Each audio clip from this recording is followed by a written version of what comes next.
Hello दोस्तों, नमस्कार। आपके अपने चैनल हिंदी मिरर पर फिर से आपका स्वागत है। दोस्तों, आज की वीडियो में फिर से मैं आपके लिए 25 प्रश्नों का ये प्रैक्टिस सेट लेकर आई हूँ और मैंने आपसे कह रखा है कि अगर आपके 20 प्रश्न इसमें से सही जाते हैं तो इसका मतलब आपने बहुत अच्छे से तैयारी की है और आप अपने एग्ज़ाम अटेम्प्ट करने के लिए पूरी तरह से तैयार हैं।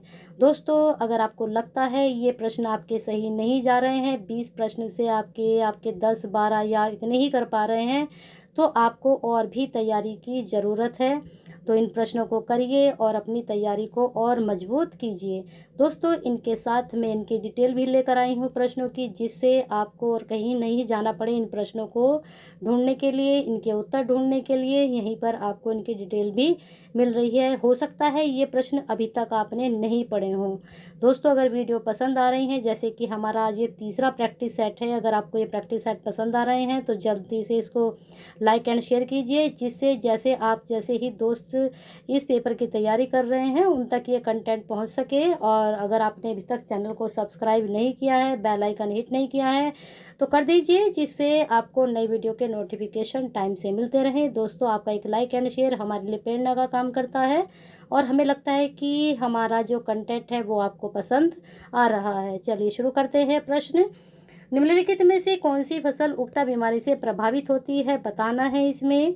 तो सीधा सीधा यहाँ आपको आंसर भी पता चल रहा है। तो अरहर मुख्य रूप से दलहनी फसलों की फसल उक्ता बीमारी से प्रभावित होती है, जबकि विकल्प में दिए अन्य फसलों से संबंधित रोग है। देखिए, आपको अरहर के साथ साथ जो है और फसलों की बीमारी का भी पता चल गया। बाजरा से, सरसों से, मूंगफली से, अरगट, कड़वा, हरित बाल, झुलसा रोग, तुलासित रोग, सफ़ेद गेरुई, टिक्का, पनंगमारी, जड़ सड़न, ये इन सब फसलों से बीमारियां होती हैं। चलिए आगे चलते हैं।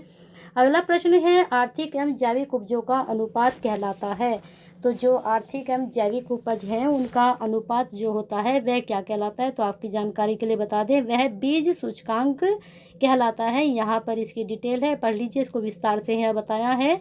आर्थिक एवं जैविक उपजों का जो अनुपात फसल है वह सूचकांक कहलाता है। चलिए अगले प्रश्न पे चलते हैं। आपके आधारीय बीज पैदा किया जाता है, बताइए आधारीय बीज कैसे पैदा किया जाता है। यहाँ पर इसका उत्तर बी दिया है, प्रजनक बीज से। चलिए अगले प्रश्न पे चलते हैं।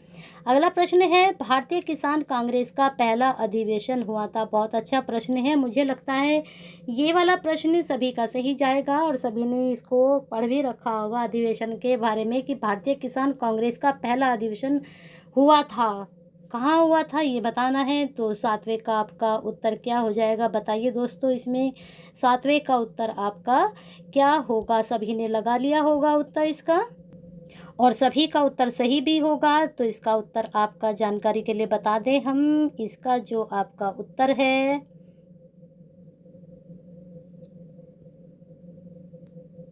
इसका जो आपका उत्तर है वह है लखनऊ। ठीक है, लखनऊ में है भारतीय कांग्रेस का पहला अधिवेशन हुआ था। चलिए अब इसकी हम विस्तार से थोड़ा समझते हैं। अगले पेज पर, सविनय अवज्ञा आंदोलन की समाप्ति के बाद 11 अप्रैल 1936 को लखनऊ में भारतीय किसान कांग्रेस का पहला अधिवेशन हुआ था।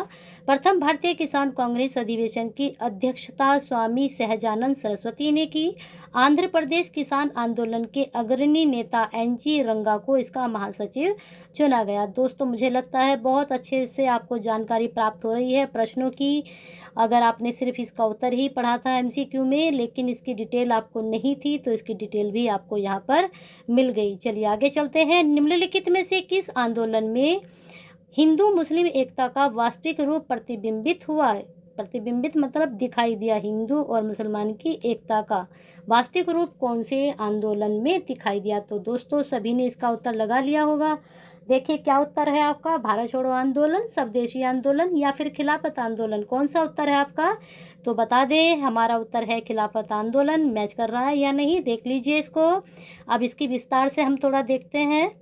यहाँ पर इसका विस्तार है। प्रथम विश्व युद्ध के बाद ब्रिटेन एवं तुर्की के मध्य होने वाली सेवर्स की संधि से तुर्की के सुल्तान के समस्त अधिकार छीन लिए गए। फिर क्या हुआ, उसके बाद संसार भर के मुसलमान तुर्की के सुल्तान को अपना खलीफा मानते थे। प्रथम विश्व युद्ध में भारतीय मुसलमानों ने तुर्कों के खिलाफ अंग्रेजों की शर्त पर सहायता की। वे भारतीय मुसलमानों के धार्मिक मामलों में हस्तक्षेप न करें और साथ ही उनके धर्म स्थलों की रक्षा करें। परंतु युद्ध में इंग्लैंड की विजय के बाद सरकार अपने वादे से मुकर गई और भारतीय मुसलमान ब्रिटिश सरकार ने नफरत करने लगे और ऐसे मौकों को हिंदू मुस्लिम एकता के लिए उपयुक्त समझा गया। महात्मा गांधी ने मुसलमानों के साथ सहानुभूति व्यक्त की। 23 नवंबर 1919 को दिल्ली में अखिल भारतीय खिलाफ कमेटी का अधिवेशन हुआ और गांधी जी ने इसकी अध्यक्ष चुना गया है। फिर उन्होंने अध्यक्षता की। तो दोस्तों, कितनी अच्छी जानकारी आपको प्राप्त हुई। चलिए अगले प्रश्न पे चलते हैं। निम्नलिखित में से राज्यों में से किस राज्य ने सर्वप्रथम पंचायती राज आरंभ किया? बहुत अच्छा प्रश्न है। पंचायती राज से संबंधित आपका जो प्रैक्टिस सेट 2 था वहाँ पर भी आया था और यहाँ पर भी आया है, लेकिन वहाँ पर दूसरे तरीके से ये प्रश्न पूछा गया था, लेकिन राज्य के बारे में नहीं पूछा गया था। तो आपकी जानकारी के लिए बता दें, सबसे पहले पंचायती राज राजस्थान में आरंभ हुआ। ठीक है, इसको जरूर याद करें, ये प्रश्न मोस्टली आपका एग्जाम में आता है। चलिए इसकी डिटेल देख लीजिए।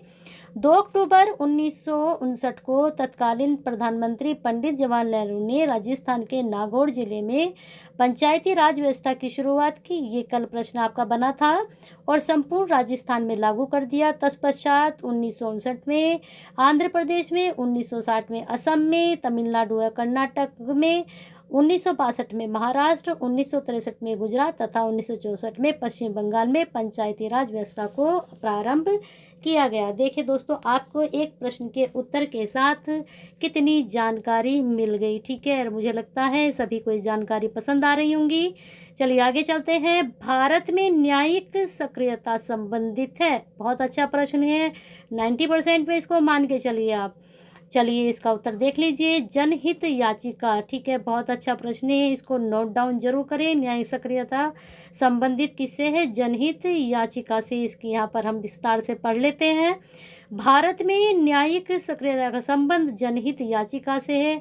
जनहित तो सभी समझते होंगे ना, जन क्या होता है? लोग, लोगों का हित। याचिका जो होती है यदि कोई व्यक्ति या समाज वर्ग जिसको विधिक क्षति पहुंचाई गई है, देख लीजिए यहाँ पर ये बताया भी जा रहा है अब इसके बारे में, या विधिक अधिकारों का अतिक्रमण हुआ है, अपनी निर्धनता तथा किसी अन्य कारण से अपने संवैधानिक या विधिक अधिकारों के संरक्षण के लिए न्यायालय में जाने में असमर्थ है, तो समाज का कोई अन्य व्यक्ति या संघ न्यायालय में उसकी पहुंची विधिक क्षति के निवारण के लिए अनुच्छेद 32 के तहत आवेदन दे सकता है। इसको बोलते हैं जनहित याचिका। ठीक है, भारत में इसकी शुरुआत का श्रेय न्यायमूर्ति P.N. भगवती तथा न्यायमूर्ति कृष्ण अय्यर साहब को जाता है। कितना अच्छा उन्होंने काम किया है ना।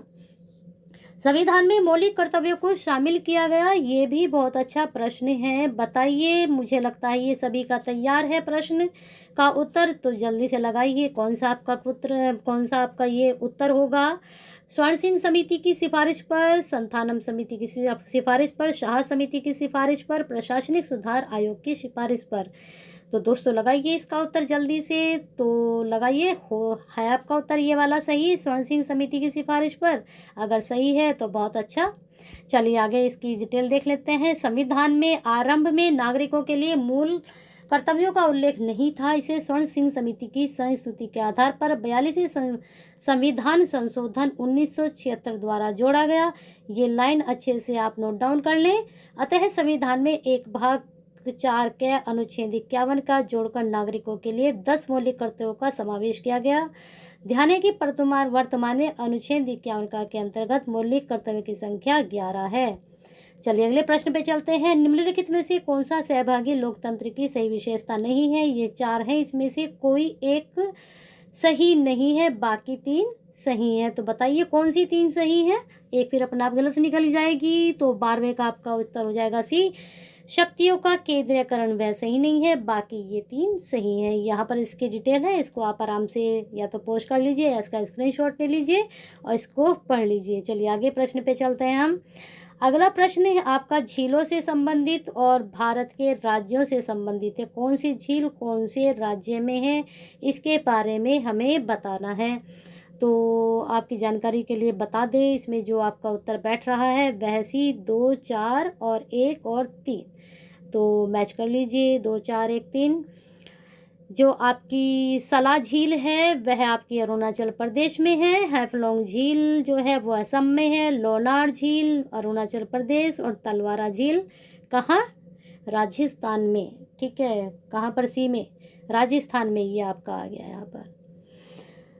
ठीक है, चलिए अगले प्रश्न पे चलते हैं। यहाँ पर इसकी डिटेल है, इसको आप देख सकते हैं। लोनार झील महाराष्ट्र में, तलवारा झील राजस्थान में। अगला प्रश्न देख लीजिए। फरक्का के बाद गंगा नदी की प्रमुख धारा का नाम जाना जाता है।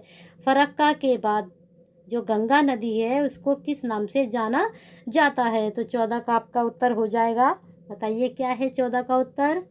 तो आपका 14 का उत्तर है ए, पद्मा नाम से। ठीक है, फरक्का, जब फरक्का निकल जाता है उसके बाद गंगा नदी की जो धारा है उसको पद्मा नाम से जाना जाता है। और गंगा नाम कहाँ से पड़ता है? गंगा नदी का जो नाम है वह गंगा कहाँ, कौन से स्थान से पड़ता है? अगर आपको पता है तो बताइए कमेंट बॉक्स में। यहाँ पर इसकी डिटेल है, देख लीजिए। फरक्का बैराज के नीचे दक्षिण पूर्व में दिशा में मुड़कर बांग्लादेश में प्रवेश करती है, जहाँ इसे पद्मा के नाम से जाना जाता है। बहुत अच्छी जानकारी है, जरूर इसको नोट डाउन करें। भारत में कन्याकुमारी की अवस्थिति है, यानी कि कन्याकुमारी जो है वह कहाँ पर स्थित है, कहाँ उसकी दिशा है? तो 15 का आपका उत्तर सही दिखाई दे रहा है, डी, भूमध्य रेखा के उत्तर में। यहाँ पर इसकी डिटेल है, इसको पढ़ लीजिए आराम से। ठीक है, भारत में कन्याकुमारी की अवस्थिति भूमध्य रेखा से उत्तर में है। तमिलनाडु राज्य में अवस्थित कन्याकुमारी भारत की मुख्य भूमि का दक्षिणतम बिंदु है। निम्नलिखित में से नहरों में से कौन अटलांटिक और प्रशांत महासागरों को जोड़ती है? बहुत अच्छा प्रश्न है, कई बार एग्जाम में आ चुका है। तो बताइए कौन सी नहर जो है अटलांटिक और प्रशांत महासागर को जोड़ती है? तो 16 का आपका उत्तर हो जाएगा बी, पनामा। ठीक है, यहाँ पर इसकी डिटेल है, इसको आप पढ़ सकते हैं। और देखिए आपको पनामा के साथ साथ अन्य जो नहर है उनके बारे में भी पता चल गया है।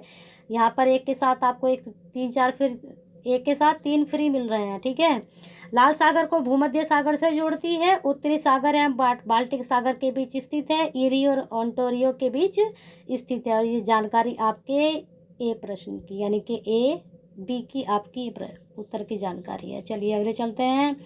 निम्नलिखित में से कौन सही सुमेलित नहीं है? तो बताइए इसमें कौन सा सही सुमेलित नहीं है?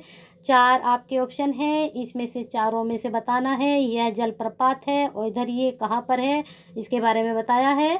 तो इसमें से ये आपके जो हैं 3 सही हैं और आपका एक सही नहीं है, केटूर प्रपात। अब देख लीजिए जानकारी में इसको ये कहाँ पर है केटूर प्रपात? केटूर प्रपात गुयाना देश में पोटारो नदी पर स्थित है, जबकि अन्य विकल्प सही है। और इसकी कौन सी दिखाई थी केटूर प्रपात की? इसकी दिखाई थी ब्राज़ील, लेकिन ये कहाँ है? पोटारो नदी पर। अगला प्रश्न देख लीजिए। नाबार्ड के संबंध में निम्न कथनों पर विचार करना है। इसकी स्थापना आरबीआई का सहायक नहीं है, ये इसके 3 पॉइंट्स दिए गए हैं। तो बताना है कि इन कथनों में कौन सा सही है कौन सा नहीं है। तो इन कथनों में से बता दीजिए तीनों सही हैं या फिर कौन सा सही नहीं है या एक ही सही है। तो बताइए 18 में आपका उत्तर कौन सा होगा? तो 18 में आपका उत्तर होगा बी, 1 और 3 सही है, दूसरा आपका गलत है। इसका हम डिटेल आपको बता देते हैं अगले पेज पर। यहाँ पर इसकी डिटेल है, समझ लीजिए क्या है ये। शिवरमन समिति की संस्तुति के आधार पर राष्ट्रीय कृषि तथा ग्रामीण विकास बैंक नाबार्ड की स्थापना 12 जुलाई 1982 को की गई। इस लाइन को जरूर नोट डाउन कर ले।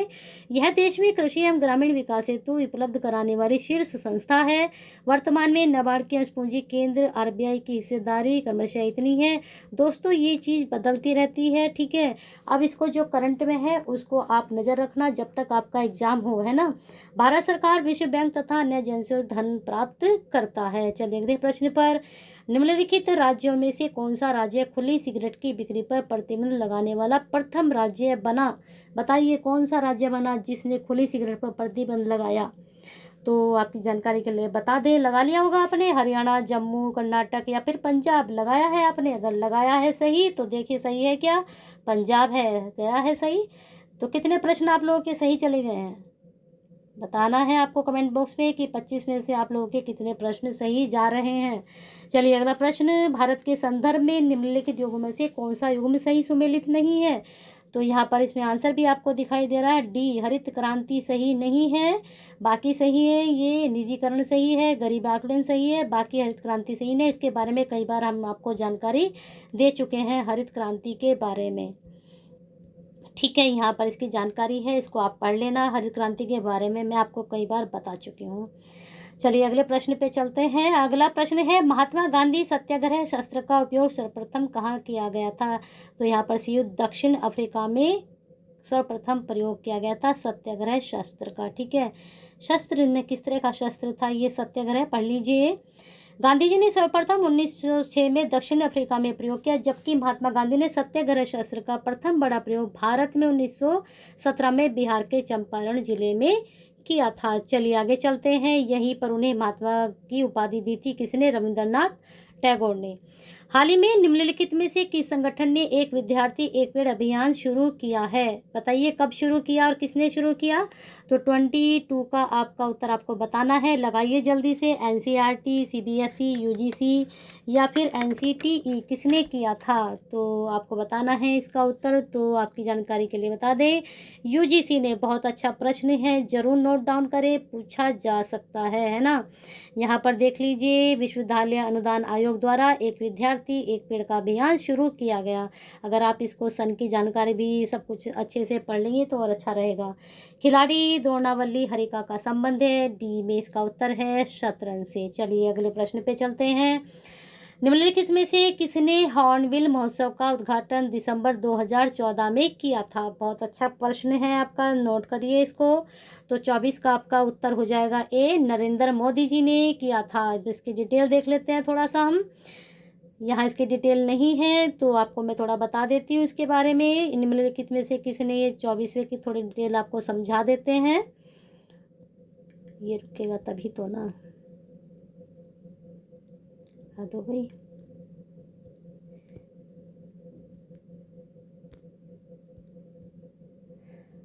इसकी डिटेल आपको बता देते हैं, ये रुक नहीं रहा है।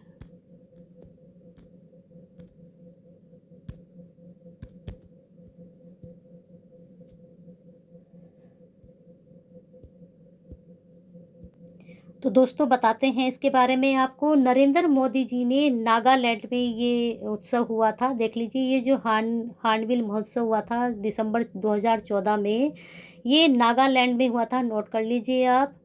नागालैंड में हुआ था और ये 10 दिन तक चला था, ठीक है। 10 दिन तक चलने वाले महोत्सव का उद्घाटन 2014 में नरेंद्र मोदी जी ने किया था। चलिए अगले प्रश्न पे चलते हैं। वायुयान कार्य करता है, यहाँ पर इसका उत्तर भी आपको दिखाई दे रहा है। वायुयान बर्नौली के सिद्धांत पर कार्य करता है। चलिए अगले प्रश्न पे चलते हैं। पदार्थ का लघुतम कण जिसमें मुक्त अस्तित्व की क्षमता हो, क्या है? बताइए, इलेक्ट्रॉन, परमाणु, अणु या फिर न्यूट्रॉन? तो इसमें बताना है आपको। तो आपकी जानकारी के लिए बता दें, पदार्थ का लघुतम कण होता है अणु, ठीक है। चलिए अगले प्रश्न पे चलते हैं। इसकी यहाँ पर जानकारी दी गई है, इसको पढ़ लेना आप। अगला प्रश्न है, राष्ट्रीय विज्ञान दिवस मनाया जाता है, जो कि अभी अभी आपने मनाया भी है। तो इसका बी आंसर है, 28 फरवरी को राष्ट्रीय विज्ञान दिवस मनाया जाता है। थोड़ी इसकी डिटेल समझ लीजिए। राष्ट्रीय विज्ञान प्रौद्योगिकी प्रसिद्ध तथा विज्ञान प्रौद्योगिकी मंत्रालय के तत्वाधान में हर वर्ष 28 फरवरी को भारत में राष्ट्रीय विज्ञान दिवस मनाया जाता है। प्रोफेसर वीसी रमन ने सन 1928 में इसी दिन एक उत्कृष्ट वैज्ञानिक खोज की थी, जो रमन प्रभाव के रूप में प्रसिद्ध हुई, जिसके लिए उन्हें 1930 में पुरस्कार से सम्मानित किया। किससे? नोबेल पुरस्कार से। चलिए अगले प्रश्न पर। अगला लास्ट प्रश्न है आपका, निम्नलिखित में से कौन पीतल के अव्यय हैं? तो यहाँ इसको आपका उत्तर भी दिखाई दे रहा है। पीतल का जो अव्यय है, ए है जस्ता और तांबा, और इसमें मात्रा कितनी होती है? इतनी, ठीक है। तो इस प्रकार से आपके काउंट कर लेना आप। ये प्रश्न पूरे आपके 25 होंगे। ये 30 प्रश्न का सेट होता है, लेकिन इस 30 प्रश्न में से कुछ प्रश्न ऐसे होते हैं जो आपके सिलेबस के अकॉर्डिंग नहीं होते हैं, तो उनको नहीं लिया जाता है। तो दोस्तों, अगर आपको पसंद आए हैं प्रश्न तो ज़्यादा से ज़्यादा लाइक एंड शेयर कीजिए, जिससे आपके ज़रिए आपके जैसे ही स्टूडेंट तक ये कंटेंट पहुंच सके और उनकी तैयारी भी अच्छे से हो सके। तो करिए इसको लाइक एंड शेयर।